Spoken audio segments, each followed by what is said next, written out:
The presumption as beta was deployed into finance was that if stocks were more volatile in the past, they're riskier. There's actually no part of anything in finance that's ever shown that to be true. Let me take you through that.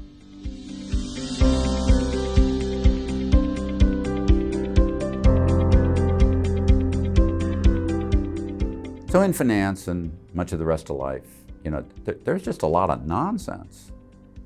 Finance has a lot of nonsense in it. And some very good things, of course, too, also. Right? But one of the things that evolved in the 1950s that's just nonsense is the creation of beta as a finance tool, originally created by a guy named Schur, like, sure, beta works. And the reality of beta is that it was created,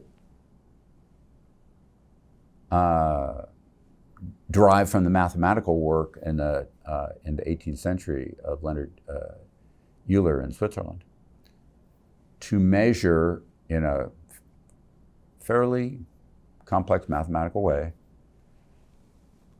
the past volatility of something relative to the body that it comes from, in this case, a stock versus the market. And the presumption as beta was deployed into finance was that if stocks were more volatile in the past, they're riskier. There's actually no part of anything in finance that's ever shown that to be true. Let me take you through that. We have many, many stocks, and in my book, Debunkery, this is debunk number 19, beta, measures risk. Every month I do one of these. Beta doesn't measure risk. Beta measures former risk, which actually has nothing to do with future risk.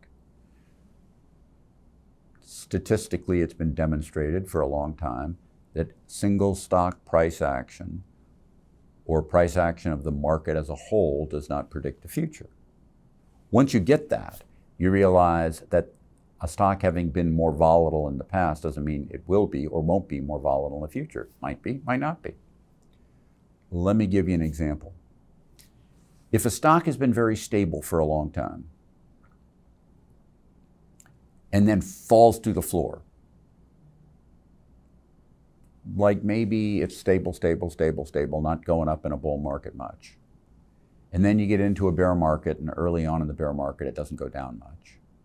And then in the back part of the bear market, it goes down a lot more than the market. Its beta will rise. Is it riskier now than it was before? Well, I don't know. Let's think about that. If it keeps going down, yeah, maybe. If it stops going down, the drop probably made it less risky. You follow? Let's think that through more fully. Stock goes along, not going anywhere, then drops a huge amount, then keeps going along. Was it more risky before the drop? That's pretty obviously nonsense that it was more risky before the drop. You follow that? Statistically, beta doesn't tell you anything about the future, but there's a reason it was created. Portfolio theory, as we understand it in modern finance, derives from very specific work done in 1951 that basically explains something called mean variance optimization, that says that the purpose of a stock or category or new entrant into a portfolio only adds value if it has low future volatility relative to future expected return compared to the portfolio that's entered into. By entering the stock into the portfolio, you bring down the total portfolio volatility relative to future expected return.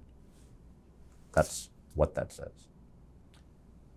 So the effect of that as it was evolved is they need to measure things, they need to find ways to measure volatility. And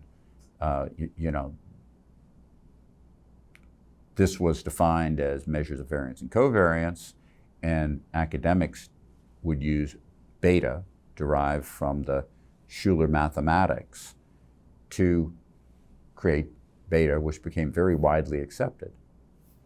But once you get the notion that prior price action tells you nothing about future price action, you also get the notion that beta only tells you about risk in the past. It doesn't tell you about risk in the present or future. And so lots of folks still today, particularly those that spent a lot of time studying finance in school and kind of didn't get that lesson that this part of what they teach you in finance in school is just something that's been long accepted as mythology, that's conventional, but it is mythology. It's not actually real. It's theory that doesn't practically translate into the real world. There's still people using beta all the time. Ironically, and I challenge you to do this, if you go and try to find on internet search, Google, whatever, the history of beta, it's actually not that easy to find the history of beta. You can find lots of folks using beta and telling you why beta is good, others telling you why beta is bad, like I am. But I'm just going to tell you, if you try to make portfolio decisions based on beta, and you can get this out of my section 19 on the debunkery and the debunking of beta as a measure of risk, beta measures risk of the past. It doesn't measure risk for that stock or group of things in the future. And using it as if it predicts the future will hurt you. Thank you very much for listening to me. I very much hope you enjoyed this video as part of my series on debunking common market myths. To watch more videos like this, click the link on the screen and make sure to subscribe to Fisher Investments' YouTube channel. Thanks so much for listening to me.